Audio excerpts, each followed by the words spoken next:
நிவாரண உதவியாக ரூபாய் 6000 திருநெல்வேலி, தூத்துக்குடி, கன்னியாகுமரி மற்றும் தென்காசி மாவட்டங்களில் சேதமடைந்த பகுதிகளில் உள்ள பாதிக்கப்பட்ட சுமார் 14,31,000 குடும்பங்களுக்கு தலா 1000 ரூபாய் வீதம் 541 கோடி ரூபாய் செலவில் வழங்கப்படும் என்பதை அறிவித்தார். மிக்ஜாம் புயல் மற்றும் தென் மாவட்டங்களில் வரலாறு காணாத எதிர்பாரா மழை பொழிவினால் மாநிலத்தின் பொது சொத்துக்கள் மற்றும் கட்டமைப்புகளுக்கு பெருமளவில் சேதம் ஏற்பட்டுள்ளது.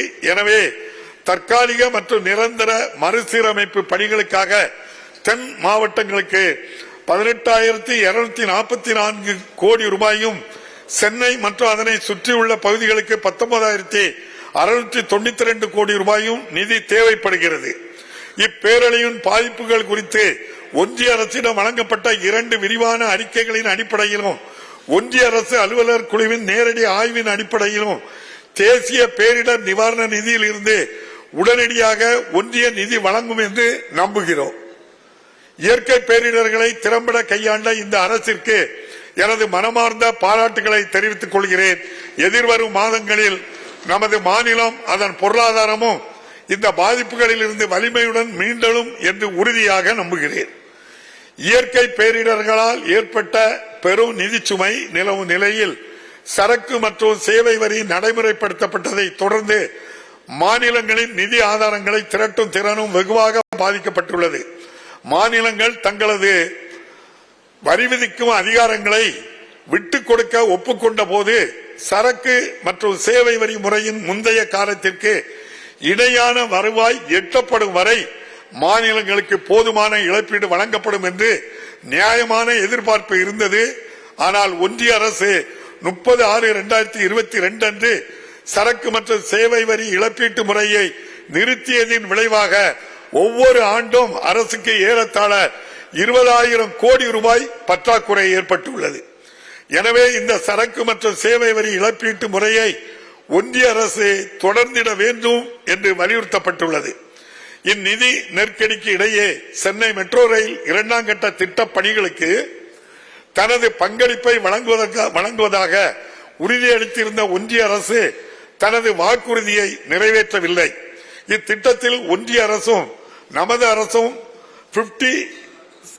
50-50 என்ற விகிதத்தில் சம பங்களிப்பு இருக்கும் என்ற அடிப்படையில் 63,246 கோடி ரூபாய் மதிப்பீட்டில் ஒப்புதல் அளிக்கப்பட்டது.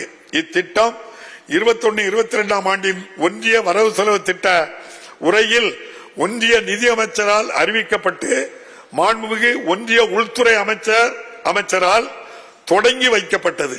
ஆனால் 17/8/2021 அன்று திட்ட முதலீட்டு வாரியம் PIP ஒப்புதல் அளித்தும் இத்திட்டத்திற்கு ஒன்றிய அரசால் ஒப்புதல் அளிக்கப்படவில்லை. சென்னை மெட்ரோ ரயில் திட்டத்தின் 2ஆம் கட்டத்தின் கருத்துரு நிலுவையில் வைக்கப்பட்டுள்ள நிலையில் இதே காலகட்டங்களில் பிற மாநில திட்டங்களுக்கு ஒன்றிய அரசு நிதி உதவி வழங்க ஒப்புதல் அளித்துள்ளது. மேலும் வருத்தத்தை நமக்கு அளிக்கின்றது. இந்த நியாயமற்ற அணுகுமுறையின் விளைவாக 2ஆம் கட்டத்திற்கான முழு செலவினமும் மாநில அரசால் அதன் வரவு செலவு திட்ட நிதியில் இருந்து மேற்கொள்ளப்படுகிறது. இதனால் மாநில நிதி நிலையில் கடுமையான நெருக்கடி ஏற்படுகிறது. எனவே ஒன்றிய அரசு இத்திட்டத்திற்கான ஒப்புதலை விரைவில் அளிக்குமாறு வலியுறுத்துகிறோம்.